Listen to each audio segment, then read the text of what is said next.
لبيك اللهم لبيك لبيك لا شريك لك لبيك لبيك إن الحمد والنعمة لك والملك لا شريك لك لبيك الله.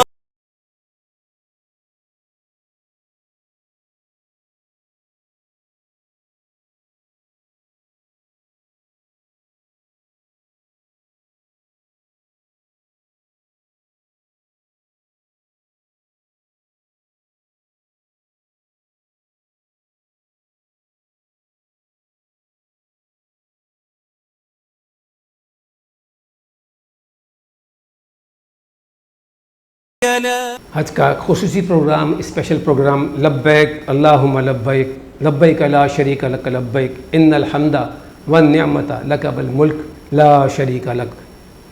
معزز ناظرین اکرام، پروگرام بزم نور میں پھر سے آپ کو خوش آمدید ہے.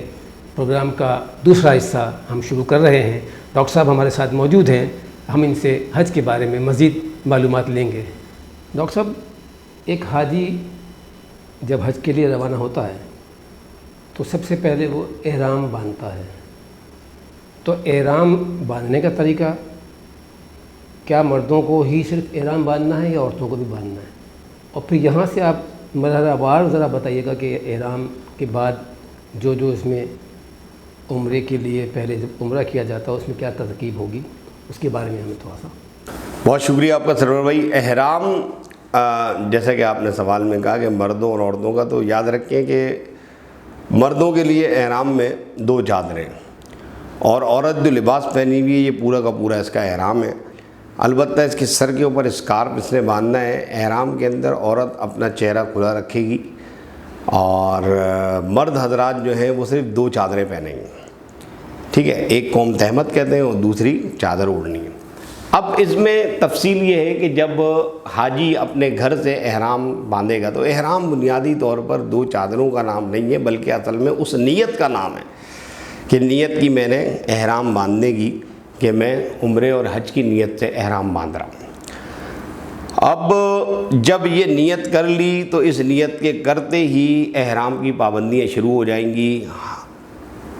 اپنی بیوی کو چھونا، خوشبو کا استعمال کرنا، نہانا وغیرہ وغیرہ، یہ سب احرام کی پابندیاں ہیں. احرام میں یہ سب کام حرام ہو جاتے ہیں.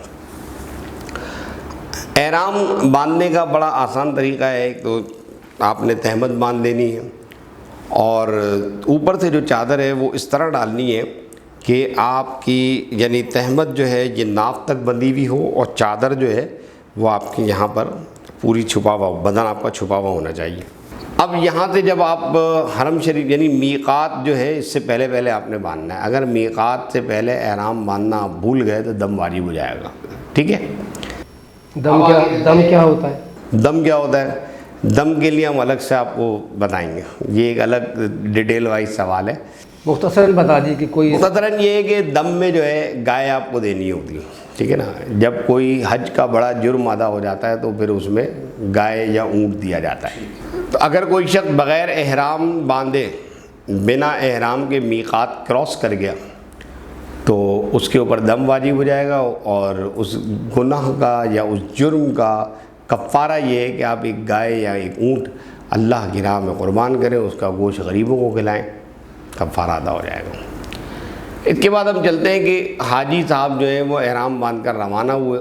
یہ دم جو ہے اسی احاطے میں دینا ہے حرم شریف کے، یا کہیں یہاں پہ بھی آگے دے سکتے ہیں؟ یہ حاجی کے اوپر ہے کہ وہ چاہے تو حرم میں دے دے، چاہے یہیں دے دے. بہتر تو یہ کہ حرم میں علماء نے فرمایا حرم کے فقراء کو دے. حاجی صاحب جو ہے اب احرام باندھ کر روانہ ہو گئے، میقات کراس کر لیا. اب جب کیا کہتے ہیں یہ حرم شریف پہنچیں گے تو حرم شریف پہنچ کر کے سب سے پہلے انہوں نے کرنا ہے طواف. طواف میں ہوتے ہیں 7 چکر. 7 میں سے شروع کے جو 3 چکر ہیں ان کو ہم کہتے ہیں رمل.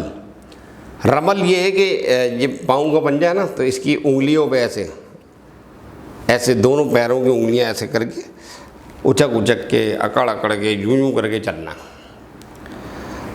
اور یہی مطلب طواف کے اندر سنت بھی ہے اور حکم بھی ہے.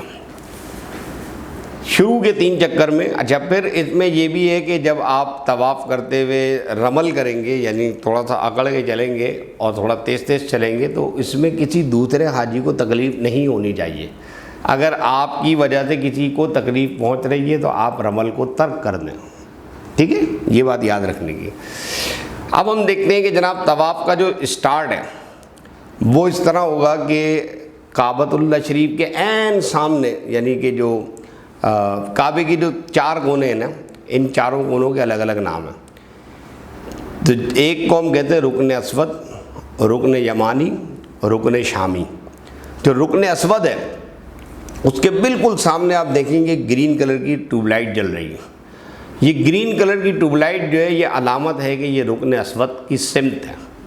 حاجی اپنا بایاں کاندھا جو ہے وہ رکن اسود کی طرف کرے گا اور دایاں کاندھا جو ہے وہ گرین لائٹ کی طرف کرے گا, یعنی کہ کعبے کے اگینسٹ ایسے کھڑا ہوگا. اور یاد رکھیں کہ جب طواف کریں گے تو کعبے کو کی طرف نگاہ نہیں کرنی, نہ کعبے کی طرف نگاہ کرنی ہے اور نہ ہی کعبے کو دیکھنا ہے, یعنی زیارت بھی نہیں کرنی ہے. آپ ایسے, آپ کی یہ کاندھا ہے نا تو یوں دیکھنا ہے ایسے, اس اسٹائل میں یہ اینگل ہوگا آپ کا. کعبہ جو ہے ہمارے الٹے ہاتھ پہ ہوگا. اور پہلے تو استلام کرے گا. استلام ایسے دونوں ہاتھ کعبۃ اللہ شریف کی رکن اسود کی طرف ایسے کر دیے اور اس کے بعد یعنی سلام ہو گیا. جو ہے درود شریف پڑھتے ہوئے یا جو مسنون دعائیں ہیں, دعائیں معصورہ ہیں, یہ پڑھتے ہوئے آپ نے طواف کا چکر مکمل کرنا ہے. رکن اسود سے چلتے ہوئے جائیں گے اور پھر آپ رکن اسود پہ پہنچ کر ایک چکر آپ کا مکمل ہو جائے گا. اس طرح گویا کل 7 چکر آپ نے لگانے. جب آپ کے یہ 7 چکر مکمل ہو جائیں گے تو 7واں چکر کے مکمل ہونے کے بعد آپ وہیں قریب میں مقام ابراہیم ہے. مقام ابراہیم ایک ڈبے کے اندر آپ دیکھیں گے کہ وہ پتھر شریف رکھا ہے جس میں حضرت ابراہیم علیہ السلام کے قدموں کے نشانات ہیں. اس سے پیچھے ہٹ کے آپ نے 2 رکعت نفل ادا کرنے ہیں. وَاتَّخِذُوا مِن مقام ابراہیم مصلی, کہ ابراہیم کے کھڑے ہونے کی جگہ کو تم نماز پڑھو, مصلی بناؤ. پھر وہاں پہ جب 2 رکعت نفل آپ نے ادا کر لیے تو نفل ادا کرنے کے بعد جائیں گے آب زمزم پی کر کے جو ہے اپنی پیاس کو بجھائیں گے. حدیث شریف میں آتا ہے کہ مومن جو ہے, مومن کی آنت نہیں بھرتی, وہ آب زمزم اتنا پیتا ہے, اور منافق کی آنت بھر جاتی ہے, وہ بہت تھوڑے سے آب زمزم پینے پر ہی اس کی آنت بھر جاتی ہے. ڈاکٹر صاحب, خانہ کعبہ کے ساتھ ہم نے دیکھا ہے کہ ایک دیوار ہے ایسے. واہ واہ, کیا زبردست سوال ہے. بالکل میں نے کیا ہم خانہ کعبہ کو جب طواف کریں گے تو اس دیوار کے اوپر سے؟ جی جی, اس دیوار کو حتیم کہتے ہیں. ہوا یہ کہ جس وقت دیوار کعبہ کو بنایا جا رہا تھا تو اللہ کے رسول صلی اللہ تعالیٰ علیہ وآلہ وسلم نے ہر قبیلے کے ذمے کچھ نہ کچھ پیسے رکھے, تو اور اس دیوار کو مکمل کرنے کے لیے چندہ کیا جا رہا تھا. تو جب یہ دیوار کے لیے چندہ ہو رہا تھا تو اس وقت چندے میں کچھ کمی آ گئی. یہ سب حکمت خداوندی ہے, مشیت ایزدی ہے, اور یوں یہ پوری دیوار کعبہ مکمل نہ ہو سکی, ادھوری رہ گئی. ہمارے علماء نے ایک بڑا خوبصورت نقطہ لکھا ہے, آپ کو سن کے بہت مزہ آئے گا, کہ آج شاہان عالم کے لیے کعبے کا دروازہ کھلتا ہے, بڑے اکرام احترام کے ساتھ انہیں کعبے کے اندر لے جایا جاتا ہے, اور وہ فخر کے طور پر جناب بڑا مزہ آتا ہے کہ کعبے کے اندر جا رہے ہیں, اور کعبے کے اندر جس رخ پہ جائے نماز پڑھیں, اس رخ پہ, اس رخ پہ, اس رخ پہ. تو جو غریب آدمی ہے, میرا جیسا غریب آدمی ہے, آپ جیسا غریب آدمی, یا ہم عوام, تو ہم ترستے ہیں کہ یار ہم کعبے کے اندر کیسے جائیں گے. تو اللہ تبارک و تعالیٰ نے فرمایا کہ میرے بندو گھبراؤ نہیں, تم حتیم کے اندر چلے آؤ, تمہارے لیے دروازہ ہے ہی نہیں, ادھر سے بھی کھلا ہوا ہے, ادھر سے بھی کھلا ہوا ہے. جو ثواب دروازہ کھول کے اندر جانے والے کو مل رہا ہے نا, بالکل بے عین ہی وہی ثواب حتیم کے اندر نماز پڑھنے والے کو ملتا ہے. تو یہ اللہ کی مشیت ایزدی کہ وہ دیوار اس وقت مکمل نہ ہو سکی, اور اب ہم جیسے دل تڑپ رہا ہے کہ کعبے کے اندر جانا ہے, اللہ نے فرمایا حتیم کے اندر آ جاؤ, تمہیں وہی ثواب ملے گا. تو اب یہ اب اگلا مرحلہ صحیح کا, جی صحیح کا مرحلہ یہ ہے کہ جب حاجی صاحب طواف کر کے نفل پڑھ کے فارغ ہو گئے، پانی زمزم کا پانی پی لیا، اگر تو ہمت ہے تو اسی وقت سعی شروع کر دیں، یا کچھ توقف کر لیں، تھوڑا آرام کر لیں۔ صفا اور مروہ کے متعلق قرآن مجید میں اللہ نے ارشاد فرمایا ان الصفا والمروہ من شعائر اللہ، بے شک صفا اور مروہ اللہ کی نشانیوں میں سے ہیں۔ فمن حج البیت او اعتمر، جو حج کرتا ہے یا عمرہ کرتا ہے اس پر کوئی گناہ نہیں ہے، فلا جناح علیہما، کہ اس پر کوئی گناہ نہیں ہے کہ وہ ان دونوں کے درمیان سعی کرے۔ اچھا اب سوال یہ پیدا ہوتا ہے کہ قرآن نے یہ کیوں کہا کہ فلا جناح علیہما، کہ اس پر کوئی گناہ نہیں ہے؟ ان الصفا والمروہ من شعائر اللہ فمن حج البیت او اعتمر فلا جناح علیہما، کہ اس پر کوئی گناہ نہیں ہے۔ تو اب گناہ کیوں نہیں؟ یا مفتی ابو جعفر خان نعیمی رحمۃ اللہ تعالیٰ علیہ فرماتے ہیں کہ زمانہ جاہلیت میں کعبۃ اللہ شریف کے قریب ایک مرد اور ایک عورت نے بری نیت سے ایک دوسرے کو ہاتھ لگایا، اللہ نے عذاب نازل کیا اور انہیں پتھر کا بنا دیا۔ مرد کا نام تھا اسعاف اور عورت کا نام تھا نائلہ۔ یہ دونوں پتھر کی مورتیاں بن گئے، لوگوں کے اندر خوف و حراس پھیل گیا، اللہ کا خوف پیدا ہو گیا۔ عبرت کے لیے اسعاف مورتی کو، بت جو تھا اس کو اٹھا کر کے انہوں نے صفا میں رکھ دیا، اور نائلہ کے نام کی جو مورتی تھی اس کو اٹھا کے مروہ میں رکھ دیا۔ اور زمانہ جاہلیت کی بات کر رہا ہوں کہ زمانہ جاہلیت میں برہنہ ہو کے طواف کیا کرتے تھے کعبے کا۔ قرآن مجید نے ایک جگہ فرمایا وما کان صلاتهم عند البیت الا مکاء وتصدیہ، اور کعبۃ اللہ شریف کے نزدیک ان کی عبادت یہ ہے کہ یہ برہنہ ہو کر کعبے کا طواف کرتے ہیں، سیٹیاں بجاتے ہیں، تالیاں بجاتے ہیں، اور پھر جب طواف کر کے فارغ ہوتے تھے تو عبرت کے لیے صفا اور مروہ کے درمیان سعی کرتے تھے۔ جب صفا اور مروہ کے درمیان سعی ہوتی تو اس میں یہ اسعاف کے پاس جاتے اور وہاں سے بھاگ کر پھر اس کے پاس آتے، نائلہ کے پاس۔ وقت گزرتا رہا، لوگ اس واقعے کو بھول گئے۔ اب جب اسلام آیا تو صحابہ کرام علیہم رضوان نے عرض کی یا رسول اللہ صلی اللہ علیہ وسلم، صفا مروہ کے درمیان تو کفار مکہ صحیح کرتے ہیں، ہم کیوں کریں؟ تو اس موقع پہ اللہ نے یہ آیت نازل فرمائی کہ ان الصفا والمروہ من شعائر اللہ، کہ بے شک صفا اور مروہ جو ہے وہ اللہ کی نشانی ہے، کیونکہ اس کے درمیان حضرت بی بی ہاجرہ دوڑی تھی، جناب حضرت اسماعیل علیہ نبینا علیہ الصلوۃ والسلام نومولود بچے تھے، پیاس سے اپنی ایڑیاں رگڑ رہے تھے، اور والدہ صاحبہ جو ہے وہ کبھی دوڑ کے صفا پہ جاتی، کبھی دوڑ کے مروہ پہ جاتی کہ شاید پانی وہاں مل جائے، شاید پانی یہاں مل جائے۔ اس دوڑ میں کوئی 7 چکر انہوں نے لگا دیے۔ یہ دوڑ تھی اپنے بیٹے کی پانی کی تلاش کے لیے۔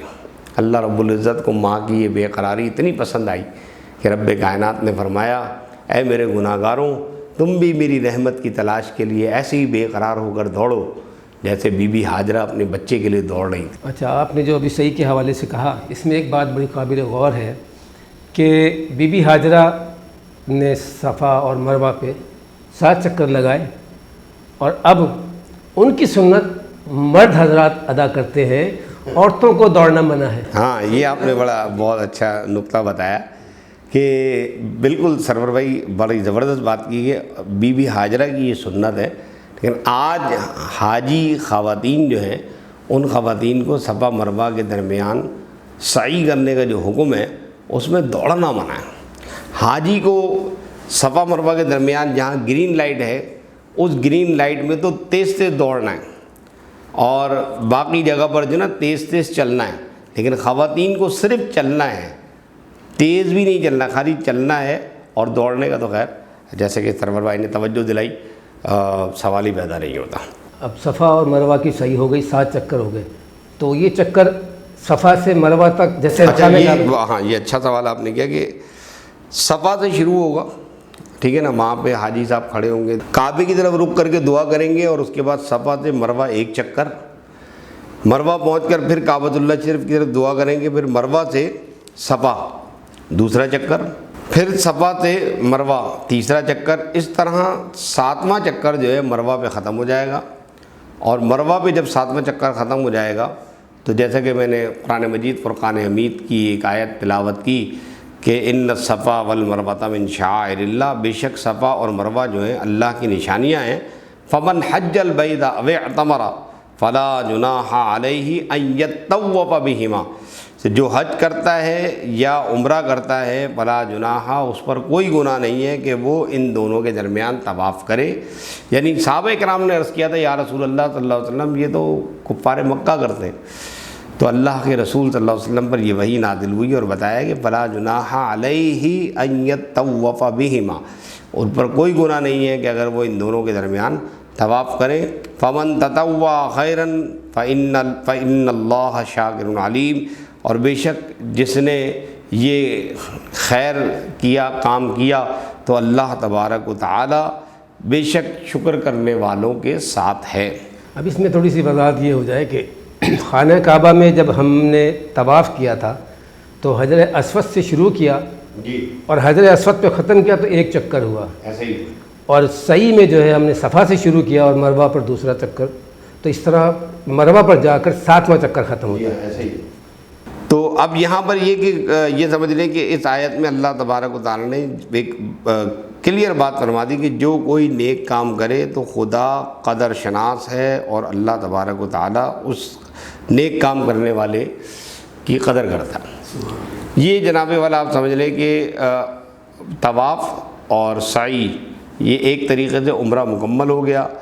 مروہ پر جب 7واں چکر مکمل ہو جائے گا تو اس کے بعد حج تمتع کرنے والا جو ہے اپنا سر حلق کروا کر عمرے کی پابندیوں سے آزاد ہو جائے گا، عمرہ اتار دے گا اور نارمل ڈریس پہن لے گا۔ لیکن جو حج قران کرنے والے ہیں، قارن ہیں، وہ اب مروہ پر 7واں چکر مکمل کرنے کے بعد حلق نہیں کروائیں گے، بلکہ احرام کی پابندیوں کے ساتھ ایام حج کا انتظار کریں گے یہاں تک کہ 8 ذو الحجہ کا دن آ جائے گا اور پھر حج شروع ہو جائے گا۔ تو ڈاکٹر صاحب میں آپ سے یہ جاننا چاہوں گا کہ حج کے مرحلہ وار آپ طریقے بتا دیں کہ حج کے سب سے پہلے مرحلہ، پھر اس کے بعد کیا کیا حج میں ہوتا ہے، تاکہ ایک حاجی جو جا رہا ہے اسے پتہ چلے کہ اسے کیا کیا چیزیں کرنی ہیں۔ بہت شکریہ سرور بھائی۔ بنیادی طور پر جو حج کا طریقہ کار ہے، یہ حج جو ہے 8 ذی الحجہ سے شروع ہوتا ہے۔ 8، 9، 10 یہ 3 دن بڑے اہم ہوتے ہیں۔ اس کے بعد 11 اور 12، تو کل ملا کر یہ کوئی 5 دن بن جاتے ہیں۔ حاجی 8 ذی الحجہ کو زوال سے پہلے مینا میں پہنچ جائے گا اور وہاں پر ظہر، عصر، مغرب، عشاء یہ 4 نمازیں اس نے مینا میں ادا کرنی ہیں۔ اس کے بعد جب 9 ذی الحجہ کی صبح فجر ہوگی تو حاجی جو ہے مینا سے میدان عرفات کی طرف رواں ہوا۔ ظہر کی نماز سے پہلے اسے عرفات پہنچنا ہے۔ جب یہ حاجی 9 ذی الحجہ کو عرفات پہنچ جائیں گے تو نماز ظہر اور عصر دونوں ملا کر نماز ظہر کے وقت میں ظہرین ادا کریں گے۔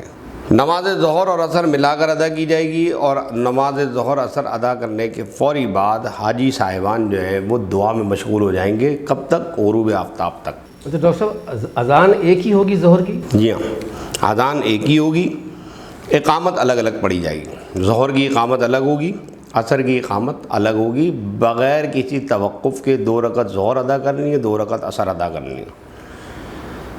پھر اس کے بعد حاجی صاحب جو ہیں وہ ظہر سے لے کے مغرب تک یعنی کہ غروب آفتاب تک دعا میں مشغول رہیں گے۔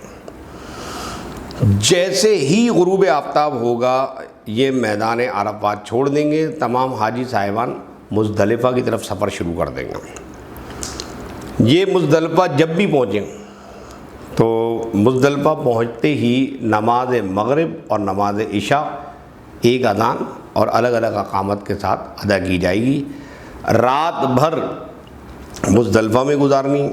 یعنی نماز مغرب جو ہے وہ مزدلفہ میں آ کے ادا کرنی ہے چاہے اس کا نماز کا ٹائم نکل گیا. ہاں، میں نے جب حج کیا تھا 2008 میں تو مجھے آج بھی یاد ہے رات کے 3:30 بجے ہم نے نماز مغرب اور نماز عشاء ادا کی تھی.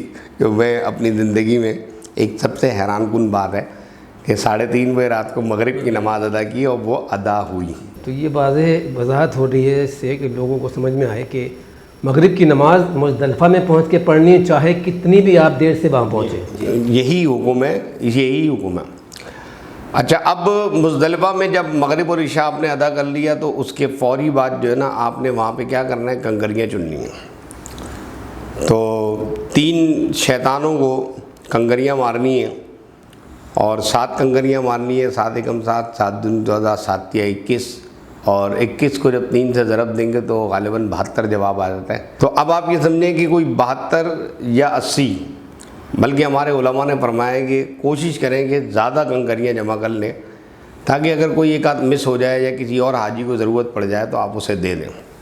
مزدلفہ میں کیا کرنا ہے کہ آپ طلوع فجر جیسے ہی ہوگی. اچھا، یہاں میں ایک بات پوچھنا چاہتا ہوں کہ مزدلفہ ہی میں ہم کنکریاں کیوں چنیں گے؟ اس کے علاوہ آگے نہیں چن سکتے کنکریاں؟ یہ حکم یہی ہے کہ مزدلفہ میں ہی کنکریاں چننی ہیں. اللہ تبارک و تعالیٰ کی قدرت کا یہ ایک ایسا کرشمہ ہے جو ہر سال آج ہی دیکھتا ہے کہ آپ ایک دن پہلے مزدلفہ چلے جائیں آپ کو کوئی کنکریاں وہاں نہیں ملیں گی. اس رات کو نامعلوم کہاں سے کنکریاں آتی ہیں، یہ آج تک بڑے بڑے سائنٹسٹ بھی پتہ نہیں لگا سکے کہ کیا ہوتا ہے اور کیا نہیں. اچھا، وہاں جو کنکریاں ماری جاتی ہیں وہاں سے بھی نہیں چننا ہے؟ ہاں، وہ وہیں سے چنی جائیں گی. اور اللہ رب العزت کی قدرت ہے کہ مزدلفہ میں حاجی صاحبان کنکریاں چنتے ہیں. ہم نے بھی کنکریاں چنی ہیں.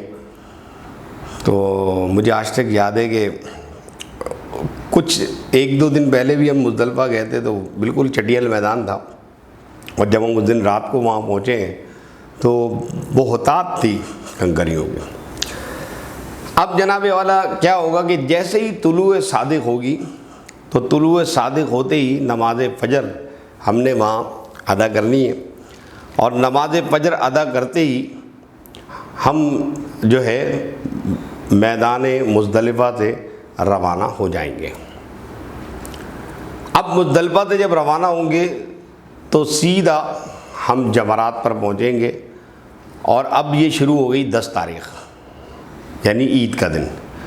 تو 10 تاریخ عید کے دن جب ہم وہاں پہنچیں گے تو پہلے دن سب سے بڑے شیطان، سب سے بڑے جمرات کو کنکریاں ماری جائیں گی اور یوں حاجی صاحب جو ہے وہ میدان مینا میں پہنچ کر پہلے جمرات کو کنکریاں ماریں گے. 10 ذی الحجہ کو حاجی بڑے جمرات یعنی بڑے شیطان کو کنکریاں ماریں گے اور واپس اپنے پاس یعنی کہ اپنے خیمے میں، جو مینا میں خیمہ ہے وہاں مینا میں آ جائیں گے خیمے میں. اور خیمے میں آنے کے بعد اب حاجی صاحبان جو ہے وہ کریں گے قربانی. جب ان کی قربانی ہو جائے گی تو قربانی ادا کرنے کے فوراً بعد جو ہے یہ اپنے سر کو حلق کروائیں گے. خواتین جو ہیں وہ 1 پور برابر بال کاٹیں گی اور سر حلق کروانے کے بعد پور برابر بال کٹوانے کے بعد یہ احرام کی پابندیوں سے ہو جائیں گے آزاد. اچھا، احرام کی پابندیوں سے آزاد ہونے کے بعد اب حاجی صاحبان جو ہیں وہ چاہیں تو طواف وداع کے لیے جا سکتے ہیں. مکہ شریف تشریف لے جائیں، طواف وداع کر کے آ جائیں. اگر جانا چاہیں تو 11 اور 12 ذی الحجہ کو بھی جا سکتے ہیں. پھر اس کے بعد حاجی مینا میں ہی رہے گا 11 تاریخ کو بھی. طواف جو وہ کرے گا اگر تو پھر وہ احرام میں نہیں کرے گا، سادے کپڑوں میں. جی ہاں، وہ تو میں نے پہلے ہی کہا نا کہ احرام کی پابندیوں سے آزاد ہو گیا. اب اپنا عام کیجول ڈریس اس نے پہن لینا ہے. اور اب جناب والا حاجی صاحب جو ہیں وہ طواف کر کے آ جائیں گے اور رہیں گے یہی مینا میں. 5 نمازیں مینا میں ادا کریں گے اور روزانہ یعنی 11-12 روزانہ جو ہے تینوں شیطانوں کو کنکریاں مار کر کے واپس اپنے خیمے میں آ جائیں گے. 12 تاریخ کے بعد جو ہے یہ بالکل آزاد ہو جائیں گے، اور اس کے بعد چاہیں کیا، حدیث پاک میں ہے کہ نبی علیہ الصلوۃ والسلام نے ارشاد فرمایا کہ جس نے حج کیا ولم یزرنی فقط جفانی، من حج فلم یزرنی فقط جفانی، او کما قال علیہ الصلوۃ والسلام، کہ جس نے حج ادا کیا اور میری زیارت کے لیے نہیں آیا اس نے میرے ساتھ جفا کی۔ تو حاجی کے لیے ضروری ہے کہ وہ ان تمام افعال حج کے ادا کرنے کے بعد پھر تمام حجاج کرام مدینہ تشریف لے جاتے ہیں، اور مدینہ منورہ میں کوئی 40 نمازیں انہوں نے ادا کرنی ہوتی ہیں۔ یہاں سے جیسے آپ نے فرمایا کہ ظاہر ہے کہ حضور پاک صلی اللہ علیہ وآلہ وسلم کے روضہ اقدس پر پھر یہاں سے لوگ جاتے ہیں عقیدت مند، اور حضور نے یہ بھی فرمایا کہ جس نے میرے مدینے میں جس نے حج کیا اور مدینے میں میری زیارت کو نہیں آیا فقط جفانی، اس نے میرے ساتھ بے وفائی کی۔ سبحان اللہ۔ تو اللہ تعالیٰ کبھی ایسا ہمارے ساتھ، ہم مسلمانوں کے ساتھ نہ ہو کہ ہم خانہ کعبہ کا تو طواف کر لیں، حج بیت اللہ تو کر لیں، حج پورا مکمل کر لیں، اور حضور پاک صلی اللہ علیہ وآلہ وسلم کی بارگاہ میں تشریف نہ لے جائیں۔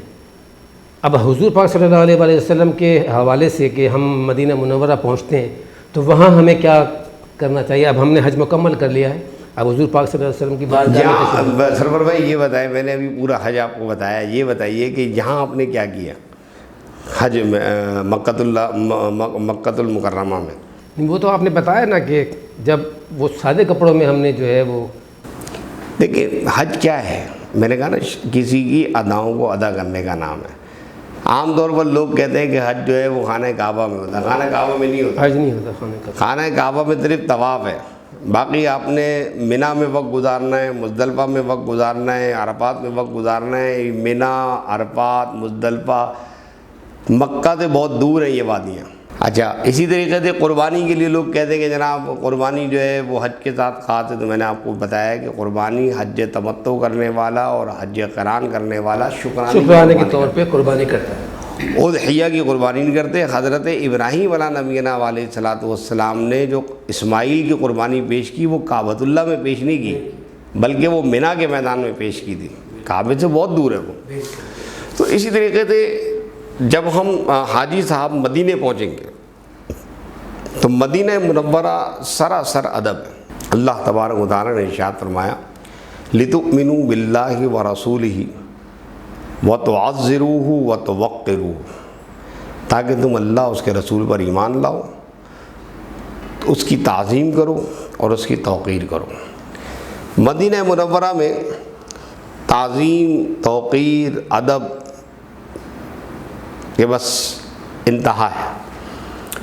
اعلیٰ حضرت امام اہل سنت مولانا الشاہ امام احمد رضا خان علیہ رحمۃ الرحمن کا کئی کلام ہیں، ایک کلام اس وقت میرے ذہن میں آ رہا ہے۔ آپ کہتے ہیں کہ حاجیوں آؤ شہنشاہ کا روزہ دیکھو، کعبہ تو دیکھ چکے کعبے کا کعبہ دیکھو۔ اس کے متعلق علماء فرماتے ہیں کہ کعبے کی چھت پہ جو پرنالہ لگا ہوا ہے جس میں سے بارش کا پانی گرتا ہے، تو اعلیٰ حضرت کی نگاہ اس پرنالے پر پڑی، تو آپ نے جب دیکھا کہ یہ پرنالے کا رخ جو ہے مدینہ منورہ کی طرف ہے، گنبد خضرا کی طرف ہے، تو آپ نے اس پرنالے کے رخ کو دیکھ کر کے فی البدی یہ شعر کہا، حاجیوں آؤ شہنشاہ کا روزہ دیکھو، کعبہ تو دیکھ چکے اب کعبے کا کعبہ دیکھو۔ یعنی کعبہ بھی اشارہ کر رہا ہے کہ مدینے کی طرف دیکھو۔ اسی طریقے سے مدینہ منورہ میں ہمیں 40 نمازیں ادا کرنی ہیں، ادب اور احترام کا مظاہرہ کرنا ہے، اور حضور کی بارگاہ میں سلام پیش کرنے جانا ہے۔ حدیث پاک میں آتا ہے کہ اللہ رب العزت کے فرشتے نبی پاک سید عالم صلی اللہ علیہ وسلم کے دربار پر سلام پیش کرنے حاضر ہوتے ہیں۔ جو فرشتہ ایک بار دربار رسالت پر حاضر ہو جاتا ہے اس کا قیامت تک دوبارہ نمبر نہیں آتا۔ اس حوالے سے دیکھا جائے تو یہ ہمارے لیے بڑی خوش نصیبی ہے کہ سرکار سید عالم صلی اللہ علیہ وسلم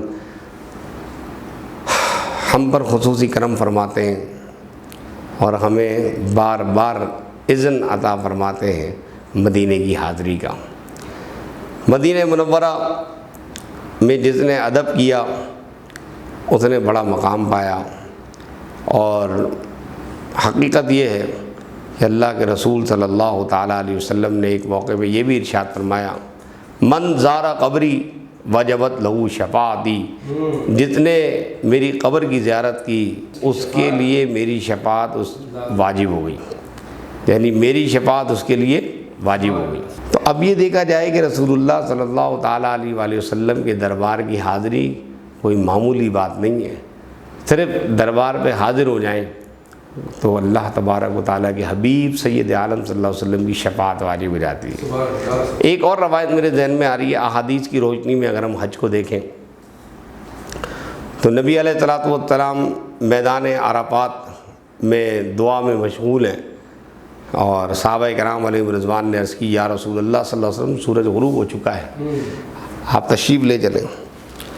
تو پھر سید عالم صلی اللہ علیہ وسلم مزدلفہ میں تشریف لائے اور دعا میں مشغول ہو گئے۔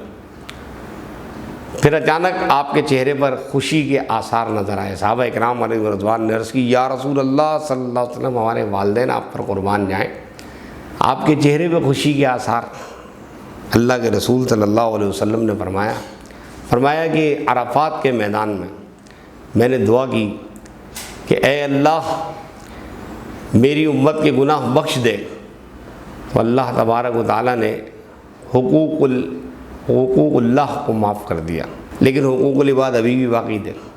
میں عرض کر رہا تھا کہ پروردگار تو چاہے تو حقوق العباد بھی معاف کر دے، لیکن حقوق اللہ تو معاف ہو گئے تھے۔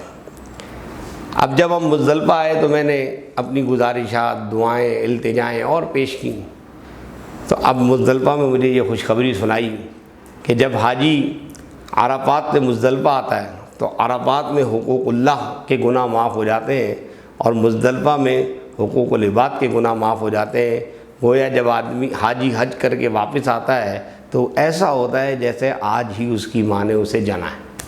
میں ڈاکٹر صاحب آپ کا ممنون و مشکور ہوں، اتنا آپ نے ہمیں وقت دیا، اپنے قیمتی وقت میں سے آپ بہت مصروف شخصیت ہیں ماشاءاللہ، دیگر آپ کی محفلیں اور دیگر جگہ پہ آپ کی تقاریریں ہوتی ہیں، لیکن آپ نے آج پھر ایک بار 99 نیوز چینل کو ٹائم دیا، تو میں آپ کا ممنون و مشکور ہوں، اور تمام اپنے اسٹاف کی جانب سے اور ہمارے CEO جناب محمد اعجاز تاج صاحب کی جانب سے آپ کا شکریہ ادا کرتا ہوں۔ آپ کا بھی بہت بہت شکریہ۔ میں تو یہ کہوں گا کہ یہ ایک ایسا مطلب یہ موقع ہے کہ جس میں شکریہ کی تو کوئی بات ہی نہیں ہے، اعزاز کی بات ہے کہ اس وقت کرونا کی وجہ سے حج کے اوپر پابندیاں ہیں، اور آپ نے اس پروگرام میں بلا کر کے نہ صرف ایک روحی بالیدگی کا سامان کیا ہے، بلکہ حقیقت یہ ہے کہ بیان کرتے کرتے مجھے ایسا لگ رہا تھا جیسے میں حج کر رہا ہوں۔